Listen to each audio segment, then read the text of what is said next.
The analogy I'm going to use is a story about my sister. I grew up in a small town, Tipton, for anybody that's familiar, a little farm town. My sister and I, we grew up a year apart, very close in age. We've always been close. We're actually one of those brother-sister pairs that didn't try to kill each other in high school. I think we had like a 6-month tiff, and then we had a big blowout, and we were cool from there. And her name's Monica.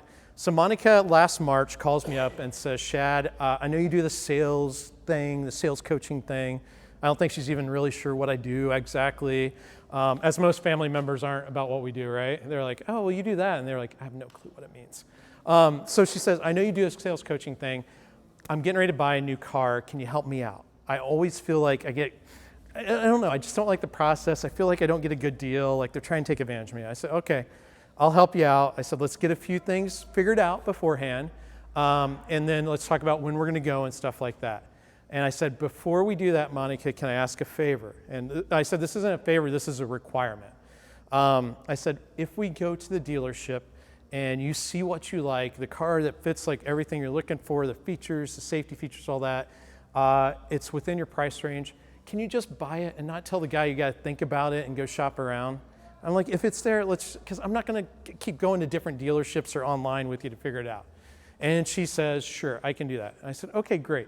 So let's talk about it. She goes, well, I'm looking for this type of car. She still drives Chryslers. We grew up in a Chrysler family. So she was looking for a recently used 300M, a certain amount of mileage on it, certain safety features because she's got a couple of young kids in the family, those sorts of things. So I said, okay, great. This was on like a Tuesday. I said, so when do you want to go? She goes, can we go Saturday morning? And she lives in Delphi, and we decided we'd go over to Lafayette. And I said, okay, what time do you want me to meet you at the dealership? And she said, can you meet me there at 11 o'clock? Okay, great. So Saturday morning comes, 11 o'clock. I meet her a few minutes before at the dealership. We get out of the car, our cars meet up. We're walking through the lot. Guess what happens? Anybody want to take a guess? What's that? I wish. That would have been great had she saw the car, but what salesman comes up, right? So this guy, Kevin, comes up, and he walks up and he goes, hi, my name's Kevin. What's your names? Hey, Monica, Shad, great. What can I help you with? And my sister, without even thinking, goes, oh, nothing, just looking around. Not really interested in buying anything today. Just looking around. And my jaw kind of drops and I don't say anything. So this starts step one of the process. Anybody want to guess what it is? Prospects will lie. Step one of the process, they will lie. And that's where they may hit our website, or they may reach out to us and say, oh, can you send me this? Or, they're looking around and you talk to them and they go, oh, just looking, I'm really not interested in anything. But we know they're there for a reason, right? People don't get interested in just browsing around a lot of times. So my jaw's here on the ground. Kevin's like, okay, you know what? That's cool. I'll be around. Name's Kevin. Just come find me when you want help with something. I'll be here. And he walks away. So I look at Monica, wait for Kevin to go, and I go, what happened? And she goes, I just got nervous. I got nervous. This is my natural. I said, okay. I'm not a betting man, but I'm going to take a bet here. Within about 5 minutes, we're going to see another sales guy. I'm going to throw it out there. She goes, okay. So next guy comes up. His name's Mike. Mike introduces himself. Hey, Monica, Shad. All right, so what can I help you with? And Monica goes, this time more relaxed, goes, well, I'm here looking for a car. I'm interested in your used 300Ms. He goes, great. Well, we got them over here. Let's go take a look at them and talk about what you're looking for, maybe test drive something. So I walk over there with Monica. She's kind of starting to see some that fit within what she's looking for. And I say, are you good? You want to go test drive? I've got some phone calls to make. I'll do that, and I'll meet you back up at the office after you're test driven, and I'll help you out with the rest of it from here. She's like, okay, I'm good. So hour or so goes by, I make my calls, walk back up towards the office. I'm walking towards the office, and I see Monica and Mike have gotten back before me, and there's a wooden desk. If you imagine this a little bit taller, and where Don's sitting, that's where Monica's sitting, and I'm Mike on this side. And as I walk up, and before I even hear anything, I just see documents spread out everywhere, right? And you can just see Mike's eyes are all lit up, and he's just going a mile a minute, blah, blah, blah. And I'm like, and I see my sister quietly sitting there going,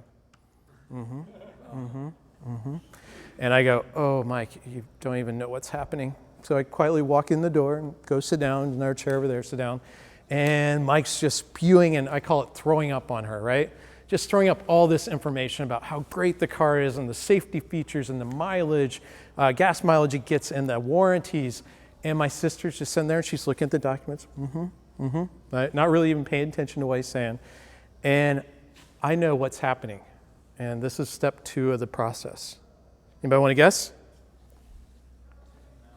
Well, that's part of it, but she's starting to steal. She's starting to steal information at this point. It's where people say, can you send me some info? Or they might say, how would you do this? What would you do here? And the reason why is that they're going to take that and see, can I shop around and do it either myself, or can I do it cheaper somewhere else? And they're basing everything off of price because they're saying, now that I know how it works, all the details, now I can go get it somewhere else for cheaper, or I can figure it out on my own and not have to pay for it.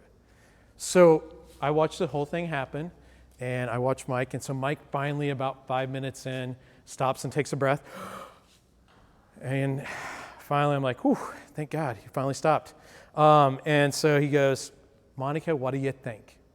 And my sister, without even thinking, natural response, you know, Mike, I'm really liking what I'm seeing here. All that stuff you said sounds really great. Really thinking this is something good here. I'm really liking what you're telling me about this car. Now, in that, you know, she said, really like what you're telling me. This sounds great. This is really good here. Did you hear anything specific in there? Pretty general terms, right? So step 3 of the process, she's lying to him again. And he's going right with it.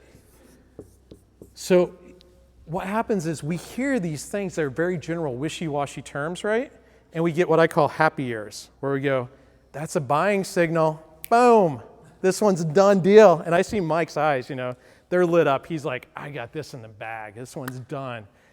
We hear these general things, but we don't get definition on them. So we're thinking, well, if they're saying this, they must be going to buy, where that potential buyer is saying, I haven't made any kind of decision yet at this point.